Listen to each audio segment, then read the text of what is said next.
Namaste. Come and join us on this relaxed 10-day trek into the Everest area. We will take our time and only ascend to moderate altitudes. On this trek we do not go to Everest Base Camp. Our trekking will begin after we fly from Kathmandu to Lukla airstrip. This is a starting point for most treks in the Everest area.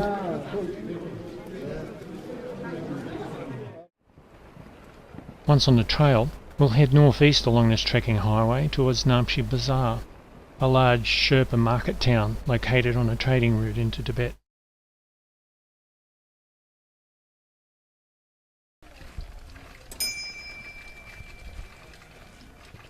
Being a predominantly Buddhist area, you'll see lots of prayer flags, prayer wheels, monasteries.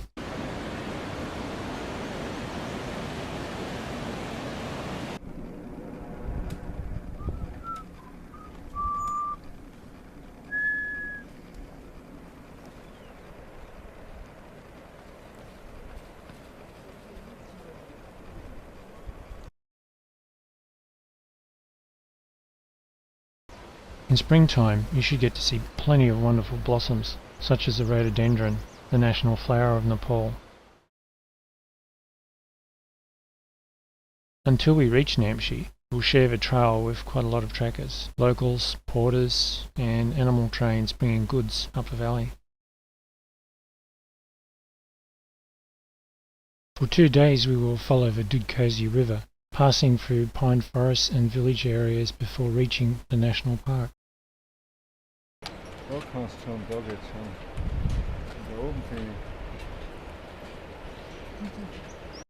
On this trek we'll be using a series of luxury lodges, and these beautifully built lodges reflect the Bhutanese influence in the architecture and design.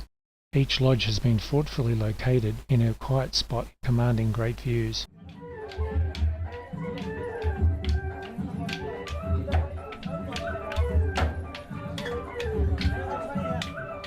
Most of the areas we visit on this trek are within Sagarmatha National Park.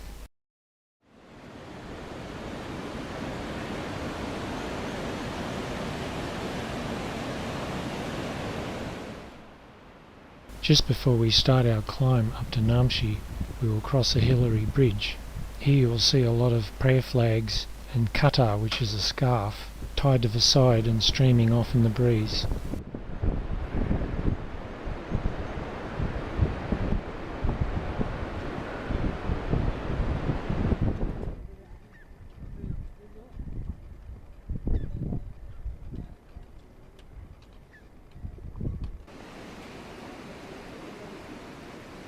Now we've arrived at Namche Bazaar. This large and prosperous town, which sits on a trade route into Tibet, is the administrative and business hub of the Khumbu region. In Namche there's a lot of gear shops where you can rent or buy equipment. You will also find bakeries, cafes, pharmacies, and most things that trackers need. After a night in Namche, we continue our journey. Here we have Amadablam, regarded by many to be one of the most beautiful mountains in the world.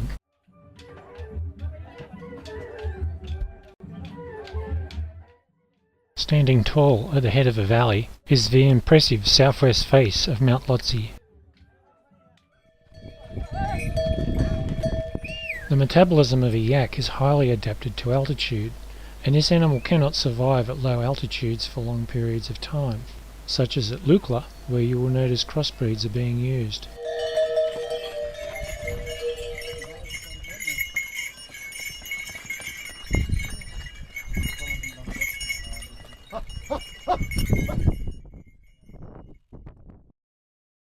We're always accompanied on trek by a supportive trekking crew that includes a local guide, his assistants, and some porters.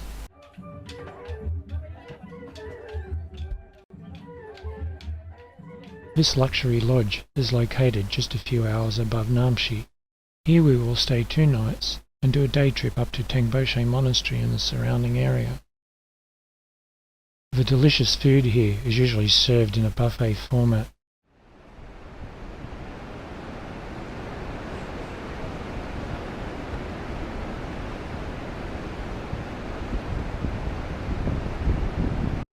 As we go from the bridge up towards Tengboche, you'll pass through a well-preserved rhododendron forest.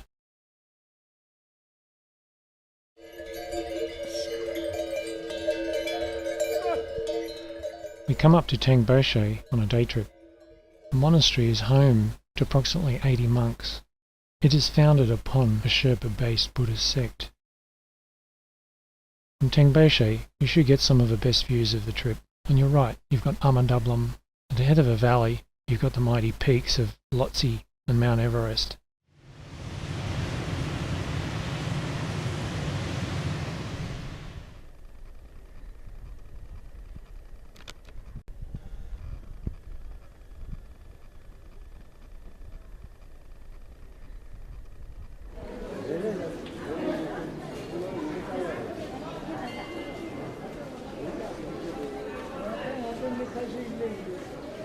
There are some beautiful painted murals and artwork inside the monastery, and if we are lucky we should be able to go in and see the afternoon puja.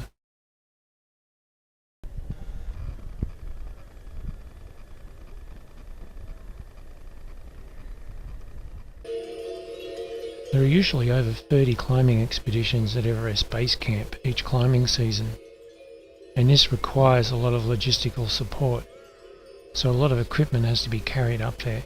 You'll see large trains of yaks heading up towards base camp. On the return journey, they're usually unladen. Sagarmatha National Park has abundant fauna and flora. While you're on the trail, you might be able to see some Himalayan tar or the Himalayan monal, which is the national bird of Nepal. Some of the flowers you might see are rhododendron, irises, daphne and primula, and lower down, if you're lucky, you might be able to see some orchids. The flowers you see will depend upon the month you're visiting.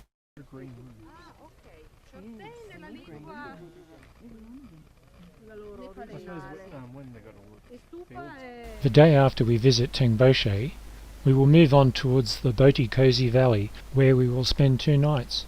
We will do this by traversing around through the sprawling Sherpa villages of Khumbu and Kundi.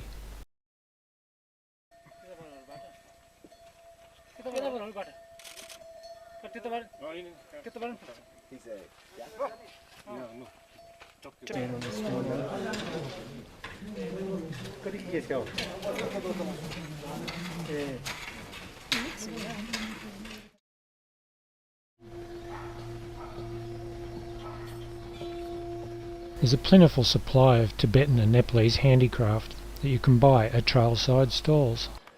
As we did not go to the Bhote Kosi this year when this trip was filmed, I'm unable to show you any photos of that area.